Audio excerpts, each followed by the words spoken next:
Les empires. Ce sont habituellement de grands territoires sous la domination d'un seul homme, ou groupe d'hommes, et par extension du peuple, auquel appartient le souverain. Considérés comme vastes, les empires sont souvent vus comme la forme de pouvoir la plus grande reconnue au monde. Le mot empire signifie justement l'autorité, la possession, la supériorité.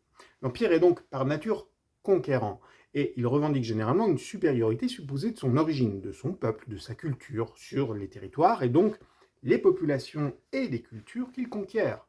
On l'aura compris, les empires jouissent d'une réputation plutôt guerrière et colonisatrice. En effet, les territoires intégrés aux empires sont souvent soumis par la force, et une fois dominés, restent sous ce statut face aux conquérants. Les empires se construisent donc le plus souvent sous une forme de colonisation, menant à la mise sous contrôle des territoires conquis, sans vraiment jamais les reconnaître comme égaux. Avec les grandes découvertes, de nouveaux empires vont voir le jour. Royaumes en Europe, l'Angleterre, la France, l'Espagne, le Portugal vont alors s'étendre par-delà l'Atlantique pour prendre possession des territoires américains nouvellement découverts et en devenir les maîtres par la colonisation et l'asservissement, voire souvent par l'élimination des populations indigènes.